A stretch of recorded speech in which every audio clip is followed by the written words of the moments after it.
बिस्मिल्लाहिर्रहमानिर्रहीम। नाज़रीन इकराम अस्सलाम वालेकुम। मैं हूं वसीम हाशमी, आप देख रहे हैं स्काई न्यूज़ और इस वक्त मैं मौजूद हूं रावलपिंडी में एक खातून के पास। इस खातून ने क्या ऐसा कारनामा सर अंजाम दिया है, बड़ा ज़बरदस्त इंटरेस्टिंग आज की ये कहानी है।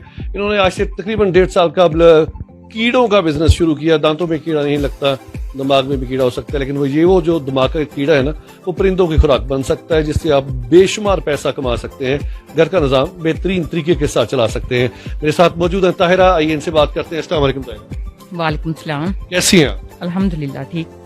अच्छा ये बताइएगा, ये जो कीड़ों का बिजनेस है इसके बारे में थोड़ी सी आगाही दीजिएगा। जी, कीड़ों का बिजनेस, इन्हें मीलवाम कहते हैं। इनकी 4 स्टेजेस होती हैं, अंडा और क्या कहते हैं, फिर उसके बाद लार्वा, प्यूपा और बीटल।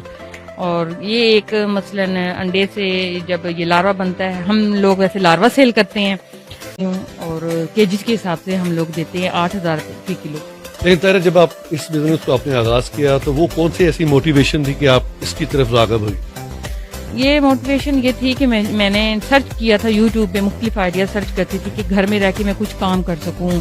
फारिग टाइम होती है, बच्चे, मैं हाउस वाइफ हूँ तो बच्चे स्कूल वगैरह चले जाते थे, तो मैं मसलन आपको पता है ये सिलाई कढ़ाई और उसके बाद ब्यूटिशियन वगैरह हर घर में है, तो मैं कुछ ऐसे मुख्तलिफ काम करना चाहती हूँ। ट्रेंड ही बदल दिया? जी, मैंने ट्रेंड ही बदल दिया। तो बस ये मैंने देखा था, फिर हस्बैंड से डिस्कस किया तो उन्हें अच्छा लगा, तो हम लोगों ने फिर ऑनलाइन ऑर्डर किया। अक्सर जो शोहर होते हैं बड़े तंग नजर होते हैं, वो इसकी चीज की इजाजत नहीं देते। किस तरह मोटिवेट किया अपने हस्बैंड को? मैंने उन्हें बताया तो उन्हें अच्छा लगा। उन्होंने सारी सर्च की तो वो कहते हैं नहीं, ये घर में, क्योंकि आपको घर से बाहर जाने वाला कोई काम नहीं था। उनका सारा काम बाहर का मैं हैंडल कर लूंगा और सेल आउट भी मैं कर दूंगा, आपने सिर्फ इनकी मतलब घर के अंदर देखभाल करनी है। तो ये बड़ी खुशाइन बात है कि इस वक्त मुआशरे को सख्त जरूरत है, क्योंकि मौजूदा दौर में कोई भी ऐसा घराना नहीं है जहाँ पे एक बंदा घर की जो जरूरतें हैं वो पूरी कर सके। बहुत अच्छी बात है आपके हस्बैंड की भी। तो ये बताइएगा, जब ये आपने बिजनेस स्टार्ट किया, कितनी लागत आई? मैंने बता तो दिया 30,000 में, मजीद इसमें आप क्या ऐड करती है? 30,000 पे आई थी तब, क्योंकि फी कीड़ा उस टाइम काफी महंगे थे। 30 रुपए का एक उन्होंने लिया था। 1,000 कीड़ा 30,000 रुपए में मिला? हाँ, 1,000। तो मुझे उसके लिए 1.5 साल का अर्सा लगा।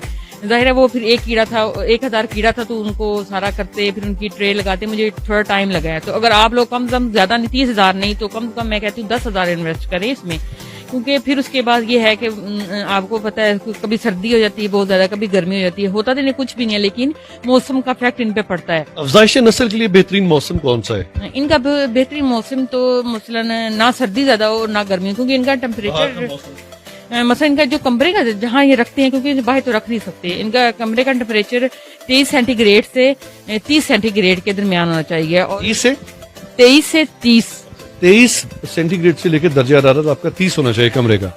और जो इनका हवा, ये नमी का तनासुब है, ये कम से कम 50% से 70% के दरमियान होना चाहिए, ये बेस्ट है। गर्मियों में तो फिर बड़ी मुश्किल पेश आती होगी, पंखे का, फिर एयर कूलर का वाले पोर्शन। हाँ जी, एयर कूलर का इस्तेमाल करना पड़ता है। जब वैसे भी नीचे वाले पोर्शन ठंडे होते हैं, लेकिन फिर भी आप जब फुल गर्मी होगी तो फिर हमें, वैसे भी हमने ह्यूमिडिफायर रखा हुआ है, वो इस्तेमाल करते हैं। उसके अलावा अगर ज्यादा हो तो फिर हम पंखा वगैरह, फैन या कूलर वगैरह वो चला देते हैं। ये इसके पोल्ट्री फीड के मुतबादिल लेके जाना है हमने, वो ये उसी की जगह भी हम काम कर रहे हैं, क्योंकि पोल्ट्री फीड आपको पता है वो गंदी आंतों से, वो पता नहीं किस किस चीज से, और ये जो क्या कहते हैं ब्रायलर मुर्गी, उसको हमने उसको रिप्लेस करना है। तो इनकी खुराक क्या होती है? इनकी खुराक कीड़ों की ये आटे की चोकर है और सब्जियां हैं वाटर सोर्स के लिए कर देते हैं। हाँ, मसलन पानी हम 2-3 दिन के लिए सब्जी लगा देते हैं और आटे की चोकर के अंदर ये रहते हैं। देखने वाली खवातीन को क्या पैगाम देंगे? देखने वाली खवातीन को मैं यही कहूंगी कि ये कोई मुश्किल काम नहीं है, कोई इतनी मसलन सख्त लॉजिक नहीं है, इजी सा काम है। बस इनको देखना होता है, इनकी ट्रे वगैरह लगानी होती है, इनके पानी वाटर सोर्स का ख्याल रखना होता है, चोकर का, टेम्परेचर का, ह्यूमिडिटी का, और इसके अलावा इसमें कुछ भी नहीं है। आप इजी से घर में रह के कर सकती हैं। हिम्मत मर्दा मदद खुदा। अगर आप भी चाहते हैं कि अपने मनकूहा को, जोजा को इजाजत दें घर में काम करने की, सिलाई कढ़ाई हर कोई कर लेते हैं, ब्यूटिशियन का को एक मोहल्ले में 300 आपको ब्यूटिशियन क्लासेस वगैरह मिल जाएंगी, हर चीज मिल जाती है। ये जो यूनिक काम है ये फलेगा फूलेगा, इससे अर्निंग ज्यादा है। प्रोग्राम के बारे में अपनी राय का इज़हार लाजमी कीजिएगा। कैमरामैन इब्ने बतूता के साथ वसीम हाशमी, रावलपिंडी।